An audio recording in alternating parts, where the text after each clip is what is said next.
Bienvenidos a un nuevo video de Aula Servos. En este video vamos a ver un ejemplo en el cual vamos a calcular el trabajo y la potencia realizada sobre un cuerpo. Tenemos entonces una caja que está siendo sometida a dos fuerzas diferentes. La primera fuerza de ellas está en esta dirección y es una fuerza 1 que tiene una magnitud de 2 newton. Esta fuerza 1 hace que este objeto, esta caja, se desplace una distancia x1 de 3 metros en esta dirección y el ángulo que se forma entre los dos vectores es un ángulo θ1 de 45 grados. Por otro lado, tenemos acá una fuerza 2 en esta dirección de 1 newton que hace que la caja se desplace una distancia x2 en esta dirección de 0.5 metros y el ángulo que se forma entre los dos vectores f2 y x2 es un ángulo θ2 de 100 grados.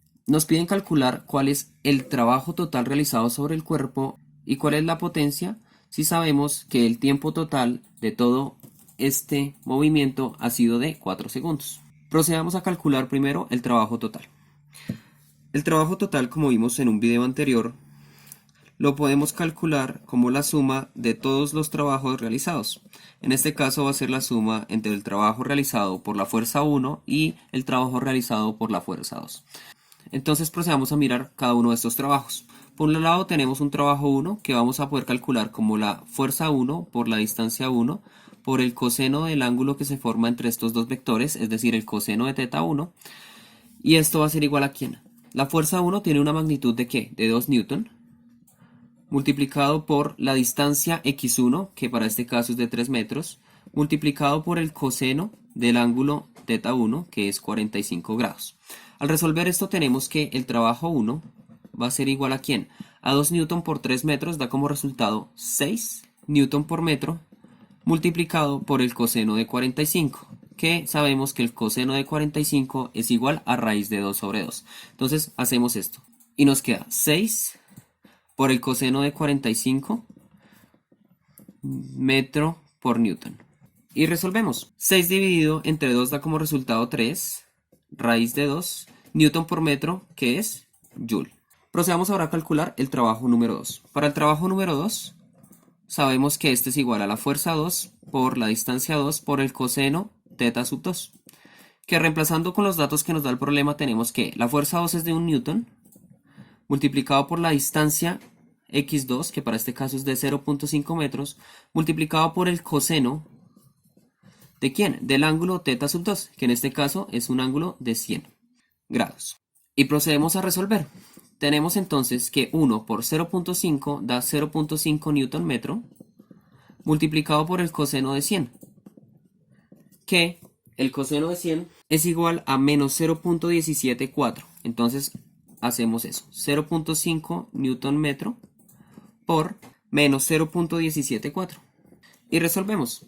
0.5 por menos 0.174 da como resultado menos 0.087. Entonces el trabajo 2 va a ser igual a menos 0.087 joules. Y observemos que, como dijimos en el video anterior, acá lo que nos está dando el signo negativo de este trabajo 2 es el coseno del ángulo que se encuentra entre los dos vectores.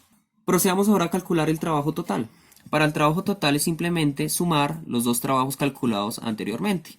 Entonces tenemos que el trabajo total es igual al trabajo 1 más el trabajo 2, que esto va a ser igual a ¿quién? El trabajo 1 nos dio 3 raíz de 2 joules y el trabajo 2 nos dio menos 0.087 joules.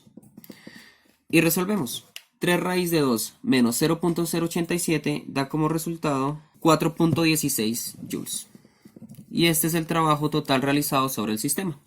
Procedamos ahora a calcular cuál es la potencia. La potencia, como dijimos en el video anterior, va a ser igual al trabajo sobre el tiempo. Ya tenemos el trabajo, lo calculamos anteriormente. El trabajo es de 4.16 joules y sabemos que el tiempo total de todo el desplazamiento ha sido ¿de qué? De 4 segundos. Esta fue una condición de contorno que nos dio el problema. Resolvemos esta división y tenemos que 4.16 sobre 4 da como resultado 1.03 joules por segundo. Y calculamos entonces la potencia. Observemos que la potencia anteriormente calculada también la hubiésemos podido calcular de otra forma.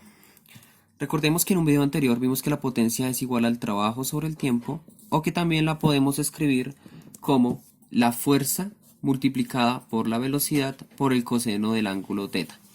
Entonces, ¿qué podemos hacer acá? Al igual que para el trabajo, nosotros también podemos sumar potencias. Entonces, nosotros podemos decir que si sabemos que la potencia es igual a la fuerza por la velocidad por el coseno del ángulo, podemos calcular la potencia total igual a una potencia 1 más una potencia 2, es decir, la potencia que resulta de esa fuerza 1 y la potencia que resulta de esa fuerza 2. Entonces, esto también, ¿cómo lo podemos escribir? Pues sabemos que potencia es igual a fuerza por velocidad por el coseno del ángulo. Para este caso, como es la potencia 1, va a ser la fuerza 1, la velocidad 1 y el coseno del ángulo 1. ¿Más quién? Más la potencia 2, que va a ser fuerza 2 por velocidad 2 por el coseno del ángulo θ sub 2. Veamos qué tenemos acá. ¿Conocemos la fuerza 1? Sí, nos la dan como condición de contorno en el problema. Equivale a 2 newton. ¿Tenemos la velocidad 1? No la tenemos, pero la podemos calcular. ¿Por qué? Porque sabemos que velocidad 1 va a ser igual a ¿quién? Pues a distancia 1 sobre tiempo. Para este caso, ¿cuánto es la distancia 1? La distancia 1 es de 3 metros y el tiempo son 4 segundos, que fue lo que duró todo el movimiento. Entonces, fíjense que esta velocidad 1 la conocemos. ¿Tenemos el coseno del ángulo θ1? Sí, porque conocemos el ángulo θ sub 1. Por otro lado, ¿la fuerza 2 la tenemos? Sí, es condición de contorno del problema y equivale a 1 newton.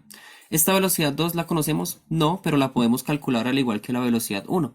La velocidad 2 va a ser igual a ¿quién? A la distancia 2 sobre el tiempo. ¿Cuánto es la distancia 2? 0.5 metros y el tiempo pues es lo que duró el movimiento, 4 segundos. Entonces observemos que acá, al igual que la velocidad 1, también la podemos calcular. Tenemos ahora este coseno θ sub 2. ¿Lo podemos conocer? Sí, porque tenemos el ángulo θ sub 2. Entonces la potencia total la podemos calcular porque conocemos todas las variables. Por lo tanto, esta potencia total nos queda igual a ¿quién? A la fuerza 1, que para nuestro caso es 2 newton, multiplicado por la velocidad v sub 1, que dijimos que es de 3 metros sobre 4 segundos, multiplicado por el coseno de θ sub 1, que en este caso es el coseno de 45, más la fuerza 2, que es de 1 newton, multiplicado por la velocidad 2, que dijimos que es de 0.5 metros sobre 4 segundos, multiplicado por el coseno de θ sub 2, que en este caso es el coseno de 100. Y procedemos a resolver. La potencia total va a ser igual a ¿quién? A 2 newton por 3 metros sobre 4 segundos, es decir, 2 por 3, 6 newton metro sobre 4 segundos, multiplicado por el coseno de 45, que es raíz de 2 sobre 2, más 1 por 0.5, 0.5 metros sobre 4 segundos, multiplicado por el coseno de 100, que, como dijimos anteriormente, es menos 0.174. Y procedemos a resolver. Tenemos que la potencia total va a ser igual a ¿quién? 6 cuartos multiplicado por raíz de 2 sobre 2 da como resultado 3 raíz de 2 sobre 4 joules más 0.5 por menos 0.174 dividido entre 4 da como resultado menos 0.02175 joules. Y solucionamos esta suma. 3 raíz de 2 sobre 4 menos 0.02175 da como resultado 1.038 joules por segundo. Y observemos que es el mismo resultado que obtuvimos por otro medio.